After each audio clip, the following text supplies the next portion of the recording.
ដំបូងខ្ញុំសូមគោរពជម្រាបសួរពុកម៉ែបងប្អូនទាំងអស់គ្នាខ្ញុំមកអានចែករំលែកអំពីសៀវភៅវប្បធម៌ខ្មែរដែលសៀវភៅវប្បធម៌ខ្មែរគឺជាសៀវភៅលេខ3ដែលមាននិពន្ធនាយកគឺលោកគ្រូអង្គជលៀនលោកគ្រូព្រាបច័ន្ទតារាលោកគ្រូយុនសុភារិននិងលោកគ្រូគង់វីរៈនៅថ្ងៃនេះខ្ញុំអានចែករំលែកត្រង់ចំណុច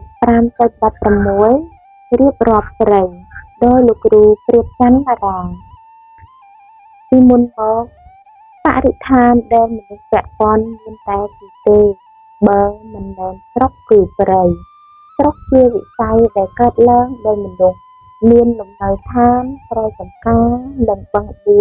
ជិតដែលមនុស្សឧស្សាហ៍ទៅមកដើម្បីរកទឹកសម្រាប់ខ្លួនឯងផងនិងសម្រាប់សត្វពាហនៈមានគោក្របីជាដើមតែយ៉ាងណាក៏មនុស្សមិនអាចជៀសឆ្លងកាត់ព្រៃទាំងស្រុងដែរនេះខ្ញុំពុំលើកយកការធ្វើដំណើរតាមទឹកមកនិយាយទេព្រោះជាករណីដាច់គេដោយឡែកបើនិយាយពីជំនាន់ដែលមិនទាន់មានបណ្ដាញផ្លូវព្រមទាំងមធ្យោបាយទំនើបសម្រាប់ធ្វើដំណើរនោះការឆ្លងកាត់វិស័យដែលពុំមែនជាស្រុកនេះគឺធ្វើដោយថ្មើរជើងឬក៏ដោយមានយានជំនិះអូសទាញដោយសត្វមានគោក្របីដំរីសេះជាដើមបើដំណើរនេះខ្លីក៏មនុស្សតែងសង្កេតពិនិត្យធម្មជាតិខ្លះដែរបើដំណើរនេះវែងតម្រូវឲ្យមានការដេកផ្លូវមួយយប់ឬច្រើនយប់ជាដើមផងការសង្កេតធម្មជាតិនោះក៏កាន់តែវែងឆ្ងាយទៅទៀតការដែលមនុស្សចង់ដឹងចង់ស្គាល់មិនមែនចំពោះតែអ្វីដែលផ្ដល់ប្រយោជន៍ឲ្យខ្លួនផ្ទាល់ប៉ុណ្ណោះទេឧទាហរណ៍មានរុក្ខជាតិច្រើនណាស់ដែលមនុស្សគ្មានទាញយកគុណប្រយោជន៍អ្វីទាំងអស់តែនៅតែនាំគ្នាដាក់ឈ្មោះអោយមិនត្រឹមតែប៉ុណ្ណោះទេរុក្ខជាតិប៉ុណ្ណោះទេសត្វក៏ដូចគ្នាដែរគឺមនុស្សតែងតែអោយឈ្មោះទោះជាសត្វអាចផ្សាំបានឬអាចហូបសាច់បានអាចយកស្បែកជាដើមទៅប្រើប្រាស់បានឬក៏មានគុណប្រយោជន៍យ៉ាងអស់ទាំងនោះមកដល់មនុស្សក៏ដោយនេះមានន័យថាព្រៃថ្មីត្បិតតែពុំមែនជាវិស័យប្រចាំថ្ងៃរបស់សហគមន៍មនុស្សក៏គង់មនុស្សធ្វើការបែងចែកនៅក្នុងគំនិតរបស់ខ្លួនដែរបែងចែកនោះសោតក៏ពុំត្រឹមតែបែងចែកធម្មតា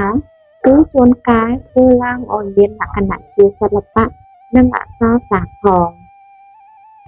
យើងអាចឃើញចម្លាក់នៅតាមប្រាសាទបុរាណដែលបង្ហាញពីសត្វនិងដើមឈើព្រៃឬធ្លាប់ស្ដាប់ការរៀបរាប់សត្វនិងរុក្ខជាតិដែលគេលើកឡើងជាការក្នុងចម្រៀងចាប៉ីដងវែងជាដើមឧទាហរណ៍ដែលខ្ញុំនឹងបង្ហាញនេះជាសម្រង់ខ្លីៗដែលខ្ញុំស្រង់ចេញពីរឿងហូកុលកុមារតែងដោយប្រាក់ខ្លាំងឡងឆ្នាំ1804កាលដែលពុទ្ធសាសនបណ្ឌិតយកច្បាប់ជាសាស្ត្រាមករៀបរៀងបោះពុម្ពអក្សរទំនើបនោះច្បាស់ជាមានសម្រាប់សម្រាំងអក្សរាវិរុទ្ធម្ដងរួចមកហើយនៅទីនេះខ្ញុំពុំហ៊ានប៉ះពាល់អ្វីទាំងអស់ហើយចម្លងតាមច្បាប់បោះពុម្ពនោះសុទ្ធសាធមួយវិញទៀតមានឈ្មោះរុក្ខជាតិនិងសត្វជាច្រើនដែលប្រាស់ខ្លាំងឡងរៀបរាប់តែដែលខ្ញុំពុំស្គាល់ហេតុនេះទើបខ្ញុំប៉ះពាល់អក្សរាវិរុទ្ធខ្ញុំអាចពាល់ទៅលើខុសដោយសារខ្ញុំមិនស្គាល់សត្វឬរុក្ខជាតិនោះបែរជាច្រឡំថាគេសរសេរខុសសម្រង់ដែលខ្ញុំយកមកនេះមាន5ហើយនីមួយៗមានរបៀបបង្ហាញដោយខ្លួនចាអរគុណពុកម៉ែបងប្អូនសម្រាប់ថ្ងៃនេះគឺខ្ញុំសូមឆ្លុះតែប៉ុណ្ណេះនៅថ្ងៃស្អែកនឹងបន្តអត្ថបទកំណាព្យបន្តពីចំណុច 5.16 សូមអរគុណសូមជម្រាបលា